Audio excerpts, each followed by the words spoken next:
Good morning, and thank you for joining me. My name is Shonda Buck, and I have the privilege of volunteering with Motherless Daughters Ministry. This morning, I would like to talk with you about boundaries. This will actually be a multi-series video going through the month of May. Boundaries has been something that's become maybe a little bit of a buzzword. It's been talked about for quite a bit in the last decade. And you've most likely even had people tell you, you need to set some boundaries, maybe with a specific person.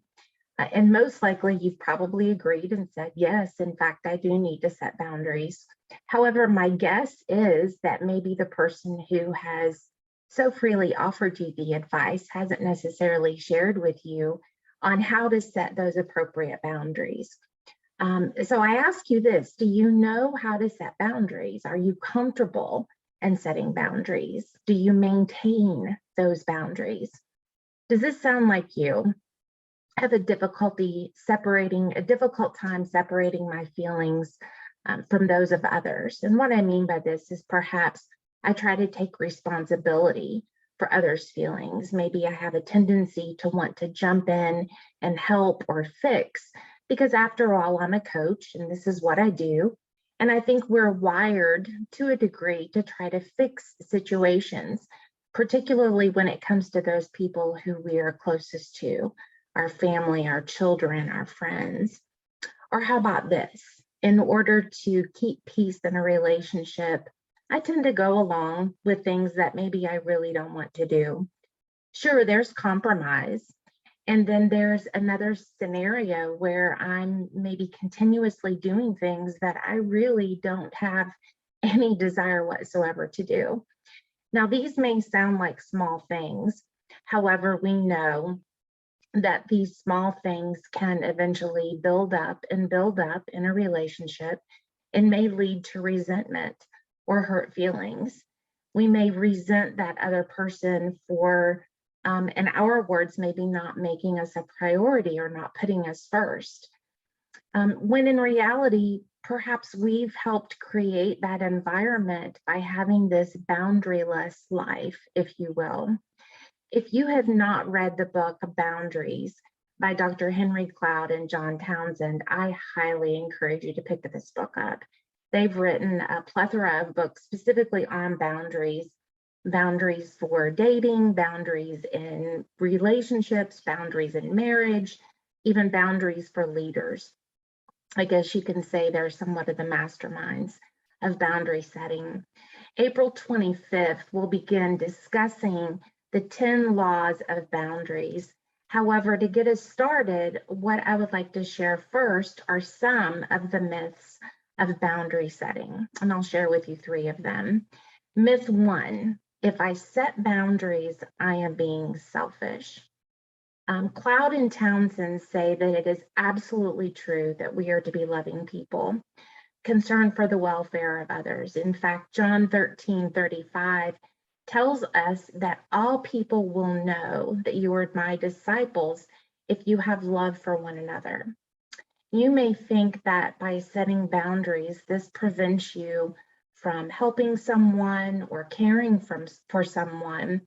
In other words, it turns you from other-centeredness to being more self-centered. But that's a myth. Appropriate boundaries actually increase our ability to care about others. Boundary 2, and this is one of my favorites. Boundaries are a sign of disobedience. Many people I know have a difficult time at saying no, myself included. I'm in that camp as well.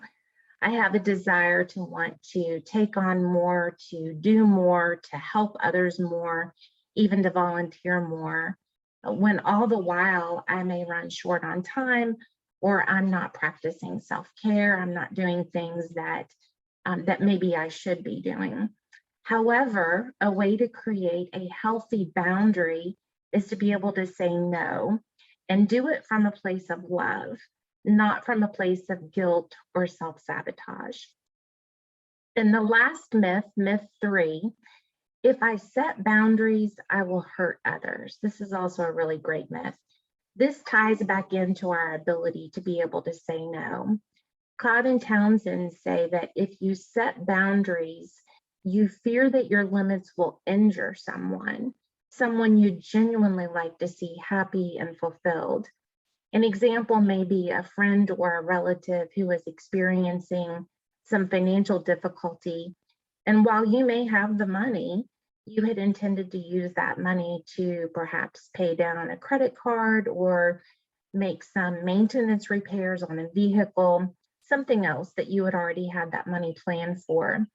Or maybe a friend who calls you and they're going through a really rough situation and they're seeking advice or guidance. And all the while, you may have not been having the greatest day yourself, or you may actually be in a pit. We often see that boundaries, or we may mistake boundaries as being this weapon that is used against people. However, healthy and appropriate boundaries actually protect us.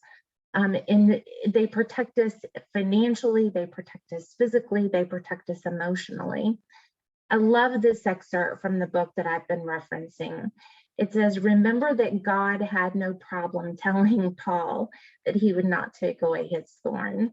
He tells us no quite often. As a matter of fact, God doesn't worry that his boundary will injure us.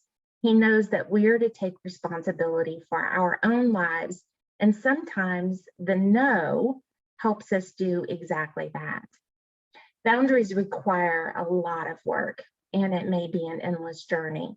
However, we need to figure out where to start. And for now, I would love for you to be thinking about just one area in your life that you know you need to set a solid, healthy boundary. And I hope that you'll join me again on April the 25th, where we'll be talking more about how to move forward in setting those boundaries. And until then, I pray that you are so richly blessed. Have a beautiful day.